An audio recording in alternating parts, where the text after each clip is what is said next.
안녕하세요, 여러분. 내성적인 성격과는 거리가 멀긴 하지만 이렇게 얼굴도 모르는 분들을 향해 첫인사를 하려니 쑥스러워지는 마음은 어떻게 해야 할지 모르겠네요. 저는 30대 후반을 향해 열심히 달려가고 있는 여성입니다. 가끔은 참 이런 세월을 붙잡고 싶어지는 순간이 문득문득 찾아오게 되네요. 하지만 지나간 시간을 다시 되돌릴 수 있는 방법이 있는 것이 아니니 앞으로의 미래를 생각하면서 살아야 하는 게 맞겠죠? 저는 그렇게 생각합니다. 제가 과거로 돌아가고 싶어 하지 않는 이유는 바로 지금부터 말씀드릴 사건이 제 인생을 뒤흔드는 사건이었기 때문에 다시 겪고 싶지 않아서 돌아가고 싶지 않다는 것입니다. 세상에 이런 인간들이 소설이나 드라마에만 존재하는 게 아니라 진짜로 실존하는구나 하는 것을 느끼게 되었습니다. 너무나도 처참한 과거라고 생각이 들어서인지 사이다 복수를 하긴 했지만 다시 돌아가라고 하면 절대로 돌아가지 않을 것 같아요. 어떤 이야기인지 막 궁금하시죠? 지금부터 저의 기가 막힌 이야기를 시작해 볼 테니 끝까지 집중을 놓치지 말고 따라와 주시면 감사하겠습니다. 평소에 어른들이 왜 서로 수준이 맞는 집이랑 결혼을 해야 한다고 하는지 절실하게 깨닫게 된 사건이 바로 저의 결혼이었습니다. 어릴 때는 누가 잘 살고 못 살면 어때? 서로 돕고 도우면서 화목하게 살면 되지 하고 생각을 했었거든요. 물론 저희 집이 경제적으로 부유한 집안이었기 때문에 그런 안일한 생각을 하게 되었을지도 모릅니다. 저희 어머니는 독일에서 유학을 하던 시절에 요리를 배우기 위해서 유럽에 오셨던 아버지와 눈이 맞아서 결혼을 하게 되셨습니다. 어머니께서는 성악을 전공하셨고 아버지께서는 요리 공부를 마치고 한국으로 돌아오셨는데 그때 이미 저를 독일에서 낳아 키우고 계셨던 상황이었습니다. 어머니께서는 한국으로 오자마자 성악가로 이름을 날리기 시작하셨고 지금은 대학 교수로 일을 하고 계십니다. 아버지께서는 청담동에 위치하고 있는 유명한 레스토랑을 운영 중이시고요. 이태리 음식을 전문으로 하는 곳인데 값이 워낙 비싸기 때문에 파스타가 먹고 싶다고 아무 때나 찾아갈 수 있는 그런 레스토랑은 아니랍니다.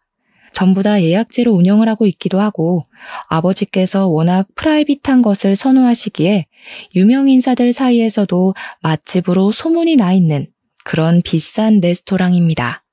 아무튼 부모님께서 순탄대로를 걸어오시기도 했고 자리를 잘 잡으신 덕분에 저는 어릴 때부터 아주 부유한 가정 환경에서 구김살 없이 자랄 수 있게 되었습니다.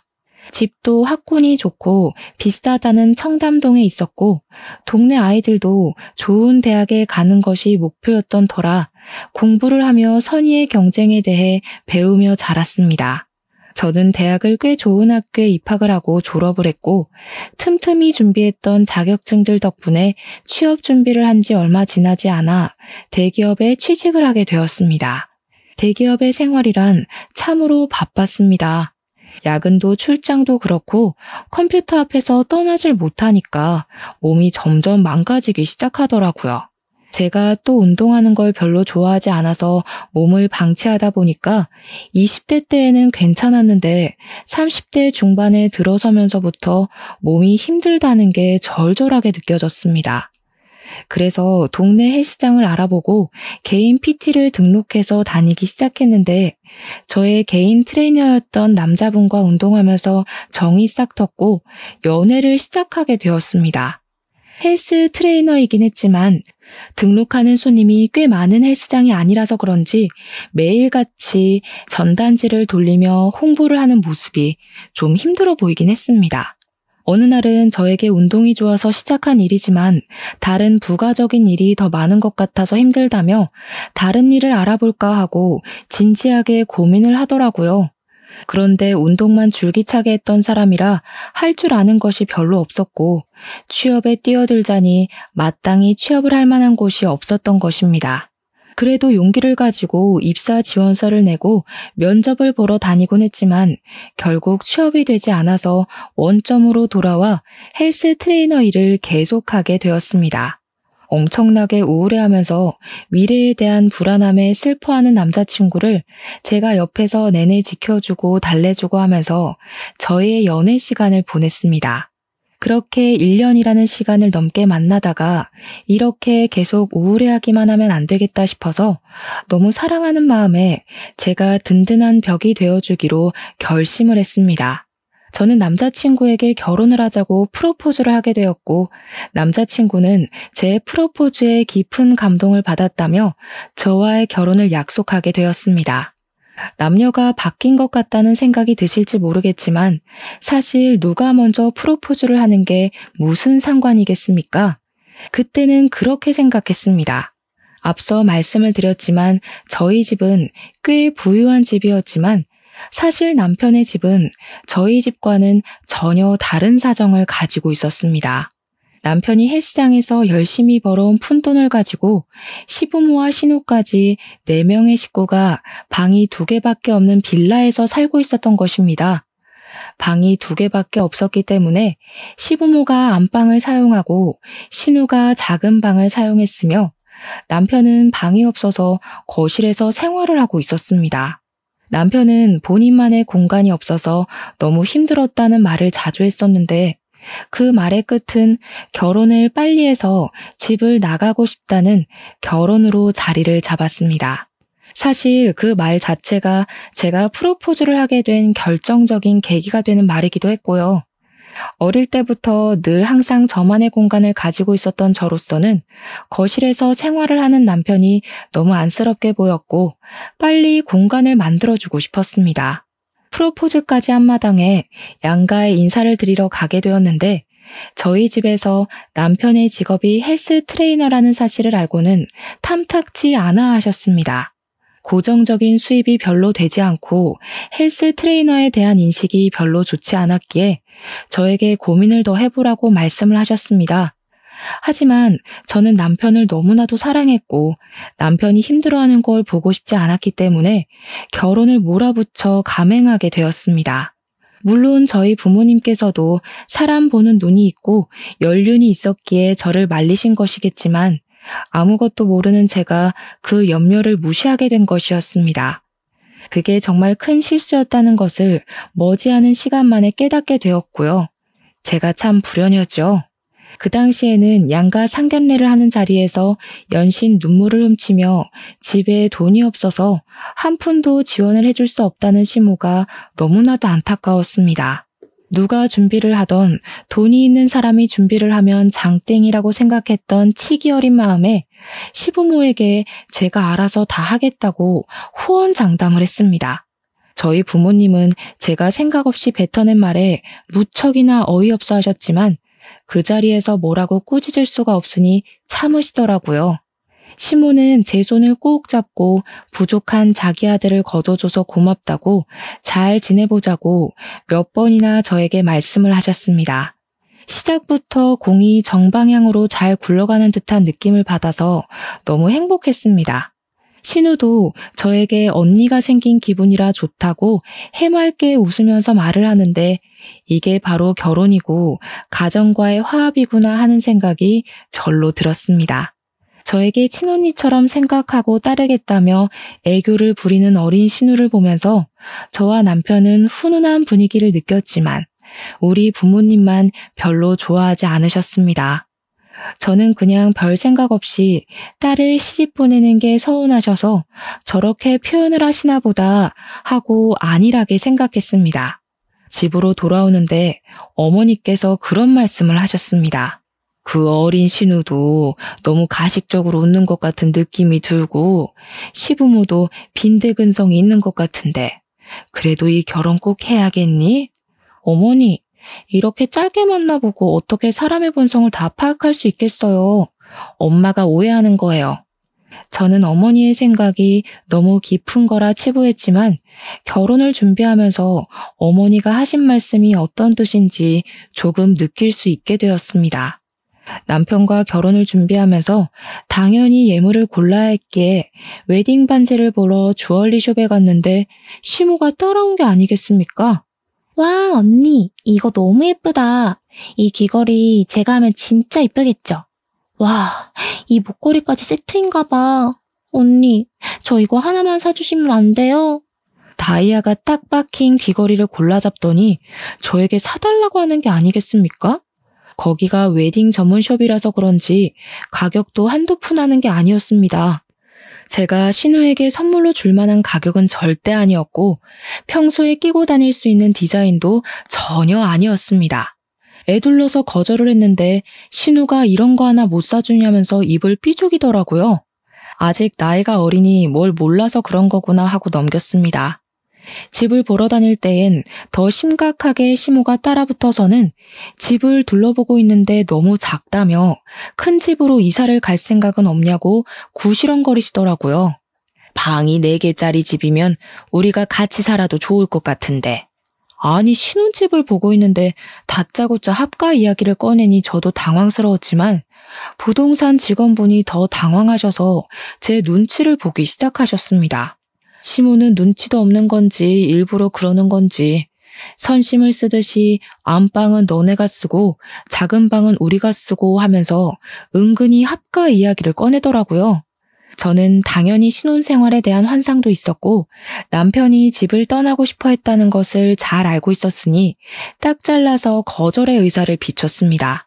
어머님, 저희도 신혼인데 부부간에 화합을 해야 하고 합가는 조금 아닌 것 같습니다.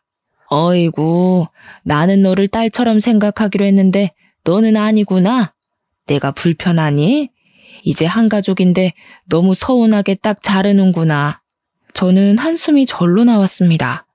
가끔은 저를 낳아주신 부모님과 사는 것이 벅차게 느껴질 때도 있는데 남이나 다름없는 시모랑 어떻게 같이 살겠습니까?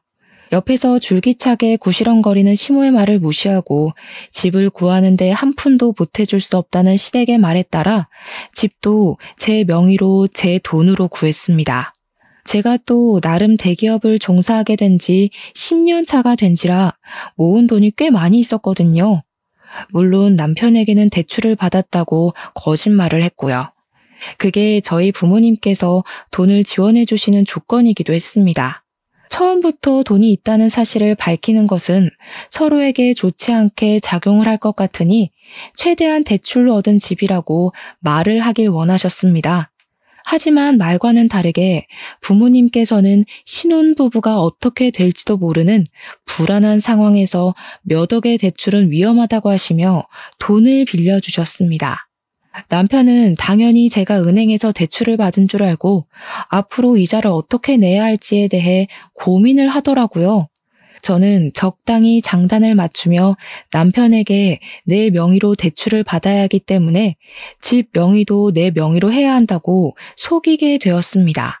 그 이후 혼수를 사러 다닐 때에도 시무랑 신우가 쫓아와서는 우리 집에서 세탁기 건조기 있으면 좋겠다, 공기청정기 좋아 보인다면서 알짱거렸습니다. 그 말이 저에게 사달라고 하는 말인 걸 알면서도 모른 척 했는데 남편이 저에게 슬쩍 그러더라고요. 우리 집 세탁기 15년 된 통돌이인데 매번 거기서 옷 꺼내고 하기가 너무 힘들긴 하더라. 드럼 세탁기 하나 놔드리면 우리 엄마가 좋아할 텐데. 그러면서 제 눈치를 은근히 살피는데 이 남자가 염치가 없다는 생각보다는 귀엽다는 생각이 먼저 들 만큼 제가 남편에게 푹 빠져 있었습니다. 거기다가 직원이 저에게 2개씩 사면 할인을 더 넣어주겠다고 살랑거리는 바람에 시댁에도 세탁기와 건조기를 선물로 놔드리게 되었습니다. 제가 카드로 결제를 하는 걸 보더니 좋아서 어쩔 줄 몰라 하시는데 괜히 제 기분도 좋아지더라고요. 결혼식 전날까지도 사실 저희 부모님은 지금이라도 늦지 않았으니까 결혼을 미루고 싶으면 당장 이야기를 하라고 은근히 저에게 말씀을 하셨습니다. 하지만 결혼식 전날 파투를 낼 신부가 몇이나 되겠습니까? 게다가 저는 남편을 진심으로 너무너무 사랑하고 있었기 때문에 결혼식을 하겠다고 했습니다. 신혼집의 혼수까지 제 돈으로 준비했다는 사실을 알게 된 저희 부모님께서는 시댁이 염치가 없어도 너무 없어서 걱정이라며 저를 살짝 질책하셨습니다. 어떻게 만나도 그런 거지 같은 집안을 만나냐는 식으로 말씀을 하시는데 솔직히 저도 발끈하긴 했죠. 그런데 시댁에서 정말 돈 500만 원이 없다면서 가구나 가전을 하나도 선물을 해주시지 않았기에 제가 부모님께 할 말이 딱히 없었습니다. 그래도 제 가족이 될 사람들이었기에 저는 그때도 시댁의 편을 들었습니다. 누구나 저희 집안처럼 부유하게 살진 못한다고 말입니다. 물론 제가 세탁기와 건조기를 선물해드렸다는 사실은 비밀로 해야 했습니다. 제가 딱 한 가지 시부모님께 난감했던 적이 있었는데 저희가 신혼여행을 하와이로 가기로 결정을 내렸거든요.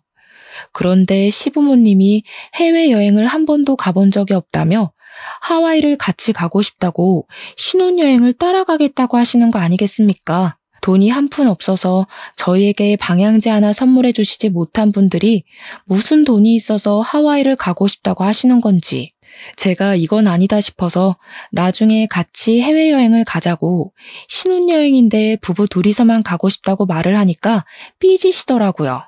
나는 살면서 비행기를 한 번도 타본 적이 없어서 해외여행 가보는 게 소원이었다. 아들 부부 갈 때 따라가야 좋은 거 많이 보지 않겠니? 너네만 좋은 거 구경하겠다면서 은근히 비꼬시는데 저는 제가 이걸 왜 고개 숙여가면서 시부모를 설득해야 하는지 이해가 가질 않았습니다. 남편이 나서서 나중에 같이 가면 되지 해외여행 갈 일이 한 번도 없겠냐고 달래고 달래서야 겨우 일단락이 됐습니다. 결혼식을 마치고 신혼여행도 잘 다녀온 뒤에 시댁 친정에 인사를 드리러 갔는데 제가 사온 물건을 보더니 신우가 인상을 쓰는 게 아니겠습니까? 언니 대기업에 다닌다면서 선물이 고작 이게 뭐예요? 화장품? 이런 거 말고 나 명품백이나 하나 사주지. 화장품이랑 가방이랑 가격이 같았으면 명품백으로 사드렸겠죠. 신우, 나중에 가방은 신우가 돈 모아서 사요. 우리 애가 돈 모아서 그런 사치품을 사겠니? 누가 선물을 해줘야 쓰는 거지. 경제적인 차이가 나니까 있는 사람이 없는 사람을 위해 써야 하는 거 몰라? 다음에 해외여행을 갈 때엔 내 선물도 비싼 양주로 사오고 우리 딸 들고 다닐 그 명품백인지 뭔지도 하나 사와라. 그래, 우리처럼 이렇게 바라는 바가 확실한 사람이 편하다는 건 살면서 깨닫게 될 거다. 시댁이랑 등져서 좋은 게 뭐가 있니? 이런 말을 면전에서 들었다고 생각해보세요. 제가 진짜 어이가 없어서 할 말을 잃고 가만히 있었습니다. 그랬더니 남편이 옆에서 실실 웃으면서 다음에 해외에 갈 때는 같이 가서 고르자고 자기 취향으로 고르는 게 좋지 않겠냐고 말을 하더라고요. 아니 누구 마음대로 다음에 해외 갈 때 같이 간답니까? 남편이 처음으로 7푼이 8푼이로 보였습니다. 아무튼 신혼생활은 둘이 있을 때는 나름 꿀을 바른 듯 달달했고 시댁 식구가 껴있을 때는 시궁창도 이런 시궁창이 따로 없겠다 싶을 정도로 악몽 같았습니다. 시댁 식구들의 염치가 남에게 다 져버린 수준인지 만나기만 하면 저한테 이거 해달라 저거 해달라 하면서 요구하기 바쁘셨거든요. 세탁기와 건조기를 사드렸던 게 실수였을까요? 그걸로 만족하지 못한 시부모님은 그 좁은 집에 이것저것 많은 가전을 새로 들이기 원하셨습니다. 요즘 설거지만 하면 어깨가 결리고 팔이 아파서 도무지 집안일을 할 수가 없다. 요즘 보니까 그 식기세척기? 그게 사람 손보다 낫다고 하던데. 어머님, 저희 집에도 식기세척기 없어요. 그래? 그럼 우리 집에도 하나 놓고 엄마 아빠 집에도 하나 놓고 2개 살까? 우리 엄마도 주방일 베테랑인데 그거 하나 있으면 좋다고 하잖아. 제가 진심이냐는 얼굴로 남편을 싸늘하게 바라보니까 눈치 없는 우리 남편은 헤헤 웃으면서 뭐가 문제냐는 식으로 저를 바라보더라고요. 정말 이럴 때 보면 머릿속에 뭐가 들었는지 궁금할 정도로 좋게 말하면 천진난만, 나쁘게 말하면 대가리가 텅텅 비어있는 놈 같았습니다. 남편이 한 달에 벌어오는 돈이라고 해봐야 끼케야 250만 원이 안 되거든요. 그것도 고객 유치가 되어야지만 받을 수 있는 돈이었고요. 제가 버는 돈은 400만 원 가까이 되는 돈이었고요. 남편이 고객 유치가 안 되는 달에는 한 달에 180만 원을 겨우 벌까 말까 했어요. 기본급 자체가 애매하다고 생각해야 할 정도였고 영업을 열심히 해야지만 돈을 벌 수 있는 구조였기 때문에 돈이 늘 부족했습니다. 그런데 우리 남편은 저와 결혼을 한 이후에 시댁 살림에 신경을 안 써서 그런 건지 뭔지 쓰는 돈이 점점 늘어나고 있었습니다. 헬스 트레이너들은 유행에 민감해야 한다고 하면서 옷을 어찌나 사입어대는지 집에 택도 안 뜯은 옷들이 수두룩할 정도였습니다.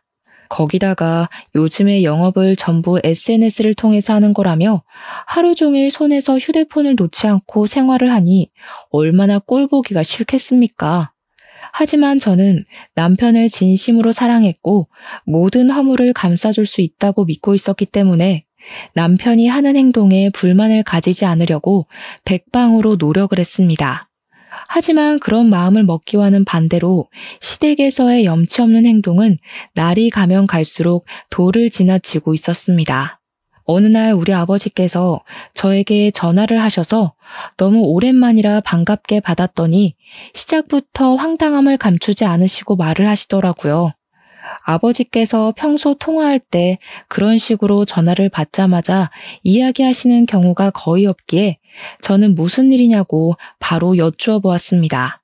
어제 사돈 어른들이 우리 식당에 찾아와서는 예약도 없이 다짜고짜 식사를 하겠다고 하시는 게 아니겠냐. 거기다가 무슨 친척분들을 죄다 끌고 밥을 달라고 소리를 치는 것도 모자라 내가 평소에 행사 때에만 열어두는 룸에다가 10대 명의 손님들을 모시게 됐지. 사돈 어른들이 코스 요리를 싹 시키시길래 웬일인가 했더니 글쎄 돈도 안 내고 잘 먹었다고 인사만 하고 쏙 사라지는 게 아니겠냐. 내가 황당해서 원. 그렇다고 우리 딸 시집살이 당할까 무서워서 돈 내라고 소리도 못 지르고 된통 당했다. 친척분들까지 싹 끌고 가서는 무전취식을 했다는 말에 제 얼굴이 다 화끈해지고 있었습니다. 제가 너무 놀라서 시댁에 전화를 하겠다고 하고 아버지와의 통화를 마무리하고는 바로 시모에게 전화를 걸어서 어제 있었던 일에 대해 여쭈어 보았습니다.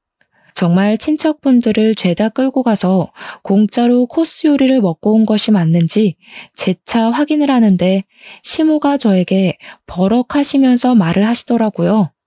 그런 걸로 치사하게 돈 내라고 하시든 가족끼리 정도 없이 그거 재료값 얼마나 한다고 돈을 내라고 그러냐? 내가 재료값 드린다고 해. 어머님, 재료값 때문에 이러는 게 아니라는 거 아시잖아요. 저희 아버지께 미리 말을 해주신 것도 아니고 다음부터는 이러지 마세요. 가족 좋다는 게 뭐냐. 이런 일이 있을 때마다 어깨도 살려주시고 하는 거지. 딸 좋다는 거 다 뻥이네 뻥이야. 저희 아버지를 갑자기 거짓말쟁이로 치부하는 것도 어이가 없고 저도 어설프게 대꾸를 했다가는 이런 일이 반복될 것 같아서 세게 말을 했습니다. 어머님, 저희 아버지 식당 정말 고급 식당이라 예약 없이는 갈 수도 없어요. 그런데 시부모님 오셨다고 일부러 열지 않는 룸까지 열어주신 거라고요. 그 정도로 대접을 받으셨다면 고맙다고 생각을 하셔야지. 지금 저한테 이렇게 뻔뻔하게 나오시면 안 되죠. 뭐야? 뻔뻔? 우리가 남도 아니고 특별한 손님인데 시댁 무서운 줄도 모르고 그런 소리를 해? 이런 식으로 나오는 건 아니라고 생각한다. 끊자. 시모는 답이 정해진 사람인 것 마냥 애처럼 굴었고 저는 시모를 설득하는 일을 포기하게 되었습니다. 저희 어머니께서는 성악을 전공하신 뒤 성악가로 이름을 알리시다가 지금은 대학 교수로 일을 하고 계시는데 몇 년에 한 번씩 독창회 공연을 올리시곤 하십니다. 후배들을 데리고 양성을 하신다는 명목으로 자선 공연처럼 하시는 건데 이번에도 공연을 하신다고 하시며 저에게 초대장을 줄 테니 보러 오라고 하셨습니다. 평소에 어머니께서 노래를 부르는 모습을 가장 좋아했던 저로서는 몇 년에 한 번씩 오는 이 공연이 무척이나 기대되는 공연이었습니다. 제가 남편에게 같이 가자고 말을 했더니 남편이 시댁에 가서 자랑하듯이 우리 어머니께서 하시는 공연을 설명하고 온 것입니다. 그러니 신우가 갑자기 자기도 평소에 그런 클래식한 공연을 보는 게 소원이었다면서 친구들을 데리고 가도 되겠냐고 물어보더라고요. 우리 신우가 아이돌 좋아하는 건 알았지만 클래식에도 관심이 있는 건 전혀 몰랐던 터라 의아했긴 했지만 경험이라는 것은 중요하니 알겠다고 했습니다. 티켓은 제가 구해다 주겠다고 말을 하고 몇 명이나 갈 것이냐고 물어보니까 대충 5명 정도 갈 것 같다고 5장을 달라고 하더라고요.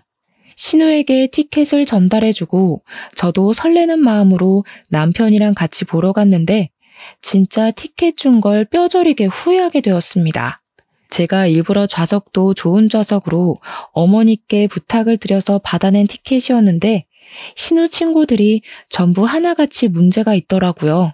그냥 SNS에 이런 공연도 즐긴다 하는 걸 자랑하려고 간 것이었는지 한 명은 공연 중간에 전화를 받지 않나, 플래시까지 터뜨리며 사진을 찍지를 않나, 또 한 명은 코를 골면서 자는 바람에 조용한 공연 분위기에 드르렁 드르렁 하는 소리가 울려 퍼지더라고요. 자기들까지 내내 웃고 떠들고 공연장에서 하면 안 되는 행동만 골라서 해야 되는데 저희 어머니께서 주신 티켓이니까 어머니도 그 자리에 누가 앉았는지 대충은 알 수 있잖아요. 제가 너무 쪽팔리는 마음에 신우한테 계속 눈치도 주고 신우 쪽을 바라보면서 불타는 눈빛을 보냈는데도 눈치가 없는 건지 일부러 그러는 건지 모른 척을 하더라고요. 제가 결국에는 공연이 끝나자마자 신우를 찾아가서 이게 무슨 짓이냐고 불같이 화를 냈습니다. 신우 친구들까지 싹 잡아다가 잔소리를 했어요. 공연 기본 매너 같은 것도 몰라요? 누가 공연 중간에 사진을 찍고 전화를 받고 떠들어요. 이런 건 기본 에티켓이잖아요. 친구들 앞에서 망신을 당했다는 기분이라도 들었던 건지 신우가 갑자기 얼굴이 새빨갛게 달아올라서 저에게 큰 소리를 치더라고요. 언니는 돈이 많아서 이런 공연을 자주 봐서 그런가 본데 저는 처음 오는 거니까 당연히 모를 수도 있지 않아요? 뭐가 그렇게 당당해요? 영화관도 안 가봤어요, 신우는? 여기가 무슨 아이돌 콘서트도 아니고. 그런 행동을 하면 안 되는 건 다들 눈치껏 알아요. 지금 저한테 눈치까지 없다고 하시는 거예요? 돈 많은 사람들이나 고급스럽게 즐길 줄 아는 거다. 이런 말씀? 제가 그렇게 비약한 적은 없는데 신우 자격지심이 너무 센 거 아니에요? 언니, 말이면 단 줄 알아요? 지금 제 친구들 앞에서 제 인성까지 깎아내리는 건 너무한 것 같네요. 어떻게 제 친구들 앞에서 이런 쪽팔림을 줘요? 언니 평소에 나를 가족이라고 생각 안 하는구나? 내가 뭐 언니한테 잘못한 거 있어요? 어떻게 이런 자리에서 그런 말을 아무렇지 않게 해요? 사이코 같아. 저는 정말 너무나도 당황스러워서 기가 막히더라고요. 누가 보면 제가 괜한 트집을 잡아서 신우를 골탕 먹이고 쪽팔림을 주기 위해 한 행동인 줄 알겠어요. 저는 신우에게 영화관을 운운하면서 알아듣게 설명했다고 생각했는데 신우 눈에는 제가 그냥 신우를 마음에 안 들어 해서 이런 소리를 한 것이라 느꼈나 보더라고요. 도대체 제가 왜 신우한테 일부러 이런 소리를 하겠습니까? 하지만 알아듣게 말을 해도 이미 색안경을 끼고 바라보는 신우 때문에 대화가 되질 않았습니다. 신우가 오히려 방방 뛰면서 저를 나쁜 년으로 몰고 가는데 제가 속이 답답해서 미치겠더라고요. 남편도 옆에서 저한테 친구들이랑 다 있는 자리에서 말을 너무 심하게 한 것 같다면서 신우 편을 드는데 이런 남자를 뭘 믿고 결혼했나 싶었습니다. 이걸로 끝이 난다면 서운하고 섭섭하겠죠. 제가 결혼을 하고 나서 차를 한 대 뽑았는데 물론 남편이랑 같이 나눠 타려는 목적으로 구매한 건 맞습니다. 그런데 남편이랑 둘이 타기에도 바빠 죽겠는 시점에 시부가 자꾸 제 차를 빌려달라고 조르는 게 아니겠습니까? 나도 이렇게 비싸고 좋은 차 몰고 다니는 게 소원이었는데 차를 한 번만 빌려주라. 내가 친구들 만나러 가는데 며느리 잘 둔 덕 좀 봤다고 하게 말이야. 몇 번이나 남편을 통해서도 저에게도 직접 조르셨기 때문에 주말에 친구분들 만나러 가실 때 한번 차를 몰고 나가보시라고 빌려드렸습니다. 시부도 자랑을 하고 싶은 마음이 있을 거고 거기다가 며느리를 잘 둔 덕이라는 말에 제가 혹해서 실수를 저지르고 말았던 겁니다. 꽤 비싼 외제차이긴 했지만 시부가 운전 경력이 저보다 훨씬 오래됐으니까 별 걱정을 하지 않고 빌려드렸다 이 말입니다. 그런데 밤 11시가 넘은 시각에 갑자기 경찰서에서 저에게 전화가 온 것이 아니겠습니까? 무슨 일인가 싶어 놀래서 경찰서로 남편과 달려가니 시부가 앉아있더라고요. 그런데 얼굴이 벌겋게 달아오른 게 누가 봐도 술에 취한 사람 같은 것 아니겠습니까? 제 예상은 현실이 되었습니다. 시부가 음주운전에 걸린 것입니다. 계속해서 음주운전 아니라는 말만 하면서 음주 측정을 거부하고 버텼대요. 그래서 인근 병원에서 피검사까지 진행을 하고 경찰서에 끌려온 거랍니다. 글쎄. 그 말이 끝나기 무섭게 시부가 앞으로 고꾸라져서 코를 드르렁골면서 자기 시작하는데 진짜 너무 화가 나더라고요. 정신 나간 거 아니냐고요. 도대체 남의 차를 끌고 음주운전이라니. 음주운전은 예비 살인자나 다름없는 행동 아닙니까? 만약 누가 어떻게 사고라도 당했으면 어쩌려고 그런 짓을 하는 건지 너무 화가 나니까 잠든 시부에게 욕을 퍼부고 있더라고요, 제가. 경찰서 유치장 바닥에 누워서 담요 하나 걸치고 잠을 자고 있는데 세상에 미친놈이 이런 미친놈이 따로 없구나 하는 생각이 들었습니다. 저는 경찰서에서 몇 번이나 쪽팔림을 감수하고 사죄를 드렸고 제 차를 가져가겠다고 하니까 경찰이 무표정하게 말을 하더라고요. 그 차 사고 났어요. 차선 변경 무리하게 하다가 옆 차들이 받고 가드레일 받고 이거 수리비도 꽤 나오겠던데. 아무튼 차가 굴러갈 수 있는 상황이 아니라서 레카가 와서 끌고 갔으니까 저기 공업사 가서 확인해 보세요. 진짜 그 순간 저도 모르게 육성으로 연병이라는 말이 절로 나오더라고요. 제가 인상 팍팍 쓰면서 욕을 하자마자 남편이 옆에서 움찔거리는데 그 모습까지도 너무 찌질하게 보였습니다. 술에서 조금 깬 것인지 잠에서 깬 시부가 춥다면서 옷 좀 가지고 오라고 하는데 한숨이 절로 나오는 상황이었습니다. 면허 취소는 당연한 거고 벌금도 당연한 거고 사고 차량 수리비에 부서진 가드레일 비용까지 청구하겠다는 상황에서 시부가 술이 좀 깼는지 저를 보고 당당하게 말을 하더라고요. 며느리 네가 용돈을 조금 쥐어주고 그랬으면 내가 대리운전을 불렀겠지. 돈도 없는데 그럼 음주운전 해야지 어떡하냐. 이게 네 탓이지 내 탓이냐? 그랬으면 저나 남편에게 전화를 하셨어야죠. 아버님은 예비살인자나 다름없어요. 하늘 같은 시아비한테 뭐가 어쩌고 어째? 예비살인자? 네가 용돈을 안 줘서 이렇게 된 거라고. 사고 처리 난 한 푼도 못 해준다. 먹고 죽을 돈도 없어. 네가 알아서 다 하고 네 차니까 네가 수리하고 난 모른다 몰라. 그때 진짜 소위 말하는 야마가 돈다는 기분이 확 느껴지면서 남편이 싫다기보다는 더 이상 이런 시댁을 지켜보며 살 수 없을 거라는 생각이 들었습니다. 물론 이럴 때일수록 움츠러들고 아무런 의견도 말 못하는 남편에게도 정이 떨어지긴 했습니다. 항상 시댁 편에 서서 저에게 이거 해달라 저거 해달라 요구를 하기만 했지 정작 이런 상황에서 지 부모한테 한 소리도 못하는 남편이 너무 찌질하게 보였어요. 그런데 여기서 뒤통수를 제대로 맞는 말을 남편이 하더라고요. 안 그래도 우리 엄마도 그렇고 우리 동생도 그렇고 용돈을 좀 달라고 하던데 어차피 자기가 돈 벌고 대출금 갚는 거야 자기 알아서 잘하고 있으니까 내가 번 돈은 우리 집 용돈으로 드리는 거 어떨까 싶긴 했거든.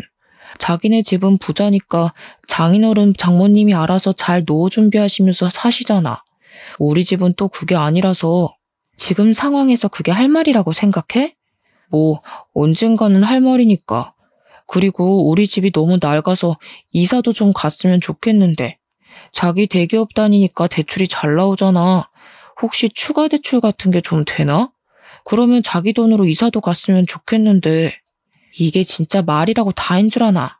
그 대출금은 누가 갚고 또 나 혼자 뼈 빠지게 일하라는 말이야? 왜 자기 혼자 일한다고 생각해? 우리가 함께 열심히 일하면 되지. 자기는 말을 또 서운하게 한다.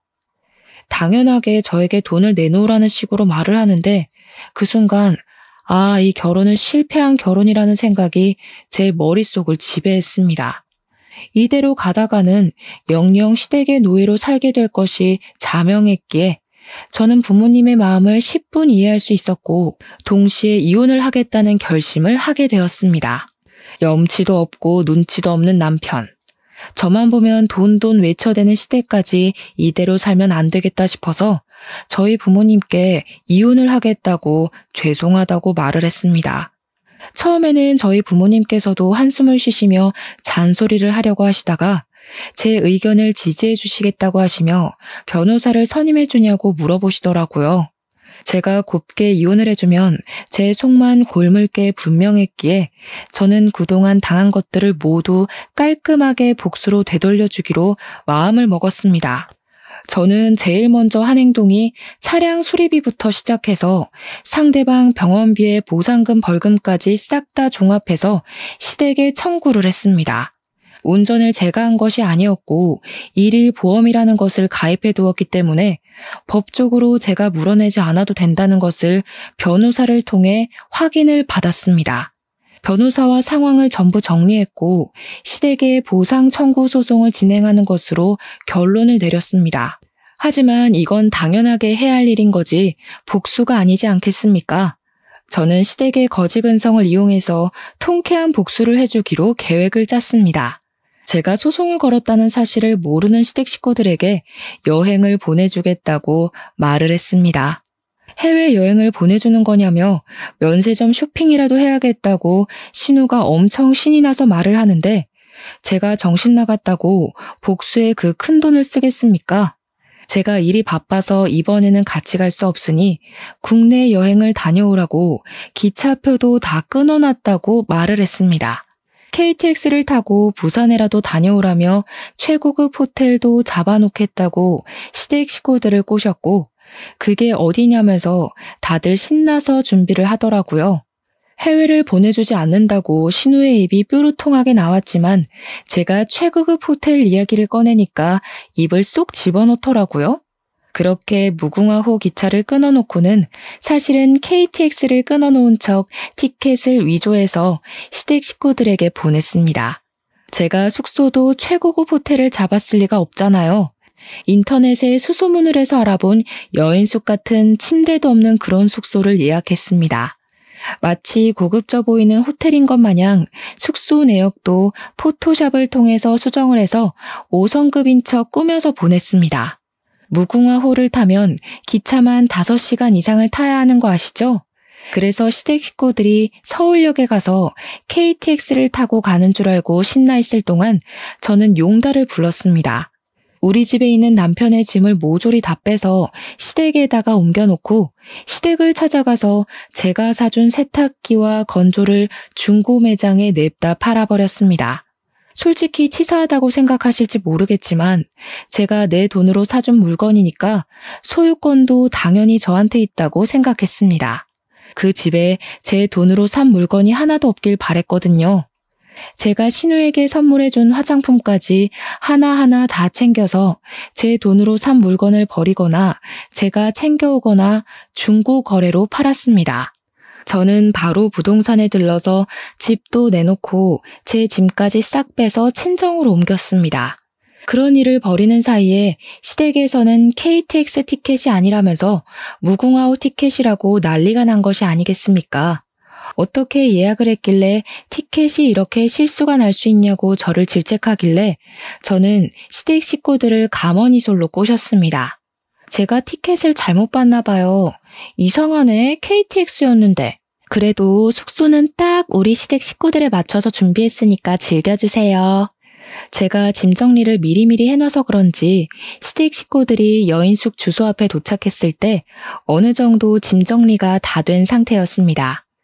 당연히 최고급 호텔만 생각하고 여인숙 주소 앞에 선 시댁 식구들은 숙소의 상태를 보고 저에게 화가 머리끝까지 나서 전화를 했더라고요. 숙소 5성급 호텔이라고 안 했어? 우리 식구들을 위해 준비했다며. 맞아. 당신네들한테는 딱 그 숙소가 최고 아니야? 잘 어울려. 거지근성에 딱 맞춰서 구한 건데. 뭐? 거지근성? 너 지금 말 다 했어? 정신 나간 거야? 정신 안 나갔는데? 지금 나 완전 제정신이야. 그리고 너무 안성맞춤 아니야? 언니, 이게 무슨 짓이야, 진짜. 나 친구들한테 5성급 호텔 간다고 자랑 다 해놨는데 어떻게 책임질 거야? 지금 시댁 식구들을 무시하는 게야? 시집살이 제대로 한번 시켜줘. 지금이라도 5성급으로 바꿔놓으면 우리가 해프닝이라고 생각하고 웃어 넘기마. 저는 쉴 새 없이 떠드는 그들의 입을 제대로 막아주겠다고 결심했습니다. 내 차 수리비 1,200만 원, 상대방 차 수리비 800만 원, 음주운전 벌금 1,000만 원, 거기다가 내 정신적 피해 보상비에 차량 렌트비, 가드레일 수리비, 제가 하나하나 다 받아낼 테니 앞으로 소송 준비 잘 하시고요. 제가 선물해드린 가전들과 생필품들은 제가 다시 가져가도록 할게요. 그래도 그건 제가 처음에 좋은 마음으로 선물을 해드린 거니까 새거 값으로 받지 않는 걸 고맙게 생각하세요. 아, 그리고 여보, 우리 집 부동산에 내놨어. 짐은 다 시댁으로 돌려놨고. 그리고 내 카드 그거 정지시켜서 안 긁힐 거야. 돈은 좀 넉넉하게 들고 부산으로 갔길 바래. 쉬지 않고 와다 쏟아내니 시댁 식구들이 입을 싹 다물더라고요. 남편만 분한지 야야하면서 저를 불러대는데 마지막 쐐기를 박았습니다. 아마 지금 집에 가면 이혼 소송장이 도착해 있을 거야. 꼼꼼하게 읽고 위자료 준비 잘해. 그러고는 통쾌한 마음에 팔짝팔짝 뛰면서 전화를 차단해버렸습니다. 그 이후에 서울에 돌아오려고 기차표를 끊는 건지 뭔지 카드 알림이 엄청나게 도착하더라고요. 근데 제가 카드를 정지시켜버렸잖아요. 결제 실패 메시지가 몇 개가 오던지 어이가 없어서 정지해놨다고 말을 했는데도 멍청한 짓을 반복하더라고요. 아무튼 그날 저녁 늦은 시간에 어떻게 서울까지 오긴 왔는지 친정집으로 시댁 식구들이 전부 다 찾아왔더라고요. 사돈댁은 자식 교육을 어떻게 시켰길래 이혼이 애들 장난입니까? 예? 시댁이 우스답니까? 이건 뭐 인성교육이 아주. 아줌마, 지금 말 다 하셨어요? 남의 부모한테 자식 교육 운운하기 전에 먼저 자기 자신을 돌아보세요. 자기들은 아주 거지근성으로 키워놓고 누가 누구 보고? 자식 교육, 인성 교육이라는 말에 우리 어머니께서 화가 잔뜩 나셨는지 정말 저는 태어나서 우리 어머니께서 욕을 하시는 걸 들어본 적이 없거든요. 진짜 교양이 넘치시는 분이라 손찌검도 안 하시는 분인데 우리 어머니께서 시모의 머리채를 확 잡아뜯는 게 아니겠습니까? 저랑 아버지랑 진짜 둘 다 너무 놀라서 말리지도 못했어요. 시모는 머리채가 잡혀서 이리저리 끌려다니다가 결국 바닥에 내동댕이 쳐졌습니다. 이 정신 나간 년이 지금 뭐라는 거야? 누가 누구 보고 인성교육을 가지고 난리야? 이 쓰레기 같은 집안. 지금 내 머리카락 다 뜯어놓은 거 후회할 거야. 고소를 할 거야. 너네 다 콩밥 먹일 거야. 그러든지 말든지. 주거 침입으로 신고하기 전에 당장 우리 집에서 나가지 못해? 내가 걸어둔 소송 준비나 잘해. 끽해봐야 머리카락 뜯긴 걸로 무슨. 그 뒤로 이혼 소송은 당연히 급물살을 타고 진행이 되었고 남편 측은 제가 걸어놓은 손해배상 청구 소송 때문에 정신을 놓게 되었습니다. 저의 회사며 집이며 찾아와서는 집 팔아봐야 벌금 내고 뭐하고 하면 돈 한 푼 안 남는다고 한 번만 봐달라고 온 가족이 울면서 사정사정을 하더라고요. 저는 그런 그들을 내려다보며 비웃어줬습니다. 우리 집 팔면 정말 오갈 곳도 없어. 우리 아빠 가게에서 밥 처먹고 간 친척들은 어디 갔대? 어떻게 그 사람들한테 신세를 져. 제발 한 번만 봐주라. 너네 집 잘 살잖아. 이거 푼돈이잖아. 세상에 몇 천만 원이 푼돈인 사람이 어디 있니? 이런 한 장까지도 악착같이 받아낼 테니 그런 줄 알아. 멀어지는 제 뒤에서 울고불고 소리를 질러대는데 아주 속이 시원했습니다. 그 뒤로 유능한 우리 변호사님 덕분에 이혼 소송은 완벽하게 나무로 갈라지는 걸로 마무리됐고 손해배상에 대한 소송은 아직 진행 중에 있습니다. 조만간 결과가 나올 거라고 예상하고 있는데 도대체 얼마나 더 거짓골이 될지 궁금해 죽겠습니다. 제가 손해배상 청구를 신청한 금액이 어마어마하다 보니 시댁에서는 집까지 팔았다고 지금은 오갈 곳이 없어서 폐지를 주어야 한다고 하더라고요. 하루 벌어 하루 먹고 사는 처지가 되고 나니 저에게 찾아와 적당히 합의를 해줄 수 없냐고 물어보는데 제가 그들의 처지를 불쌍하게 생각할 필요가 있을 리 없죠. 울고불고 비는 꼴이 얼마나 우습고 초라하던지 제 발밑에서 벌벌 기는 그 사람들의 앞에 살포시 5만 원짜리 한 장 던져줬습니다. 그 돈으로 라면이라도 사 먹으라고 하니 부들부들 떨면서도 그 돈을 소중하게 챙겨가는데 웃음이 터져서 혼이 났습니다. 공짜 좋아하고 남의 돈을 자기 돈처럼 물 쓰듯이 쓰던 멍청한 인간들이 결국에는 이런 결말을 맞이하게 됐다는 게 통쾌할 따름이랍니다. 여러분, 인생 사는 새옹지마라고 말을 하잖아요. 저에게 딱 어울리는 말이 아닐까요? 기쁘고 행복한 시간이 있다면 힘든 일이 그만큼 따를 수도 있다는 말이죠. 하지만 저는 그 모든 것을 극복해내고 지금은 제 스스로를 돌보며 저만의 자유, 저만의 시간에 집중하고 지내고 있습니다. 그 거지 같은 인간들과는 완벽하게 갈라지고 제 인생을 새 출발하게 되었으니 제 인생의 그 어떤 날들보다 행복하고 기쁘게 지내고 있는 중이랍니다. 제 이야기는 여기서 마무리가 되지만 모든 재판이 끝나고 좋은 소식이 나오는 그때 여러분들을 다시 찾아와 이야기를 전해드릴게요. 그때까지 제 이야기를 들어주신 여러분께서도 행복한 시간 보내고 계셨으면 좋겠습니다. 다가올 여름 무탈하게 보내세요. 감사합니다.